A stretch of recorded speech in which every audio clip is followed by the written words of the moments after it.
Les fractures médio-sagittales de la troisième phalange relèvent d'un traitement par vis corticale en position de traction.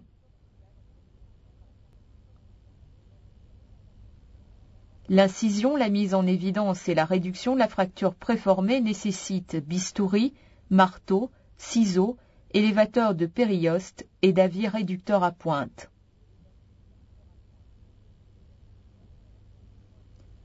L'utilisation des broches de Kirchner requiert cet équipement. L'appréciation de l'épaisseur du sabot sur le lieu de vissage, puis l'ouverture de la paroi nécessite une pince type compas, une mèche de 14,5 mm, ainsi que le guide adapté et enfin une règle. Le matériel de vissage provient de la trousse de base.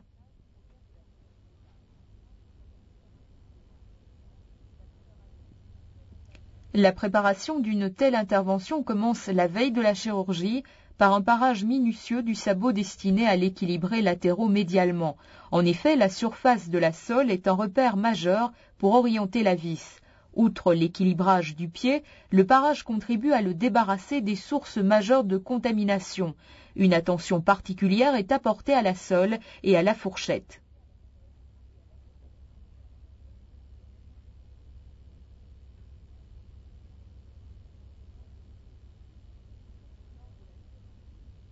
Lors de la chirurgie, le premier point de repère est constitué par une ligne perpendiculaire à l'axe de la fourchette, à environ 1 cm en arrière de sa pointe.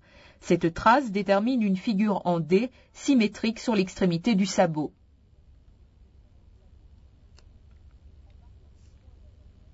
En partant du point d'intersection de cette ligne avec le rebord solaire du sabot, une perpendiculaire au plan de la sole est projetée sur la paroi. Le point d'intersection de cette ligne avec une seconde ligne dessinée 3 cm parallèlement et distalement au bourrelet coronaire est marqué provisoirement.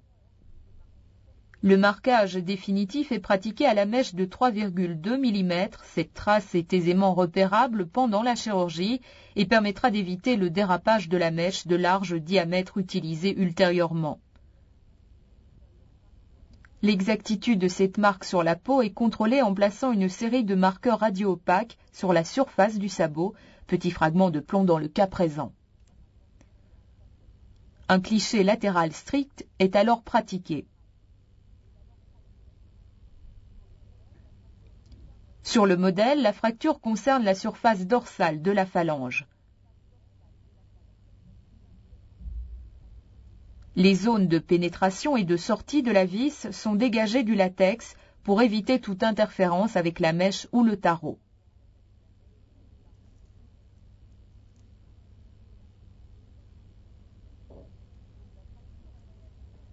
La fracture est réalisée en appliquant puis en frappant légèrement le ciseau sur la discrète ligne de fracture au niveau de la surface solaire de la phalange.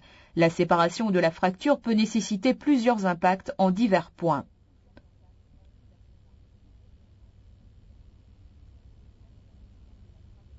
L'instabilité de la fracture est démontrée en appuyant sur les saillies palmaires de la phalange. Dans cet exercice, l'os est replacé dans le sabot et fixé par une broche de Kirchner. La broche doit être insérée légèrement proximale aux saillies palmaires de la phalange et juste sous l'os naviculaire.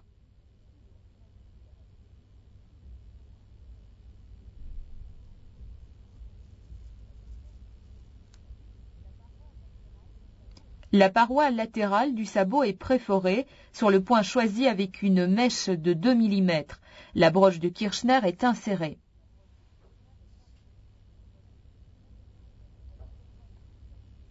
Elle progresse jusqu'à pénétrer dans la paroi apposée. Le positionnement est ainsi achevé.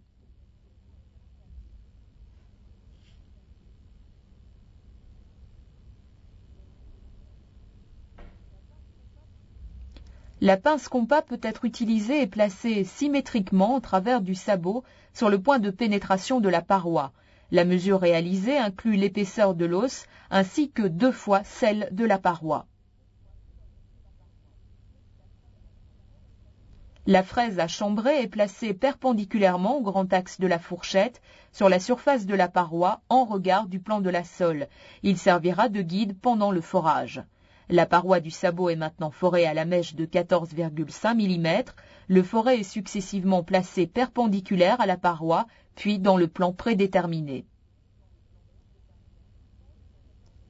Le guide-mèche de 14,5 mm peut éventuellement être inséré dans l'ouverture de la paroi et servir de guide lors du forage de la phalange.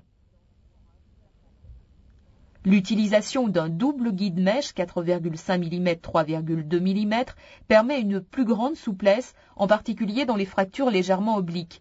Le trou de glissement dans le fragment superficiel est pratiqué à la mèche de 4,5 mm dans son guide-mèche. Ce forage est parallèle à la fraise à chambrer dans tous ses plans.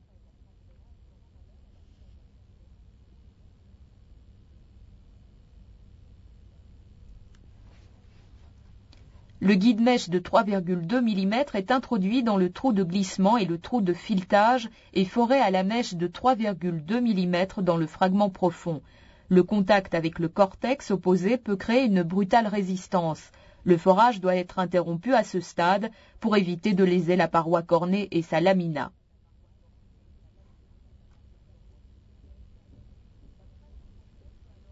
La fraise à chambrer peut alors être déplacée et utilisée pour chambrer l'emplacement de la tête de vis, principalement sur le bord palmaire de l'orifice.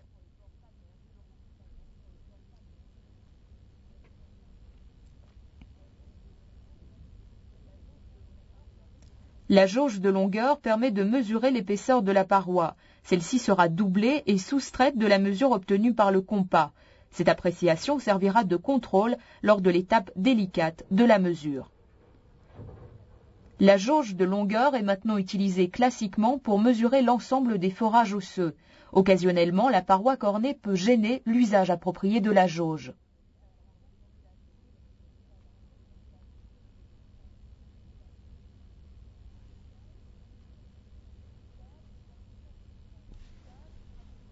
Le filetage est pratiqué avec le tarot de 4,5 mm inséré dans son guide.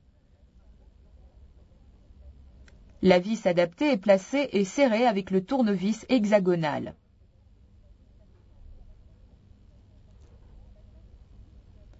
La tête de vis peut être nettement observée, centrée dans l'ouverture de la paroi.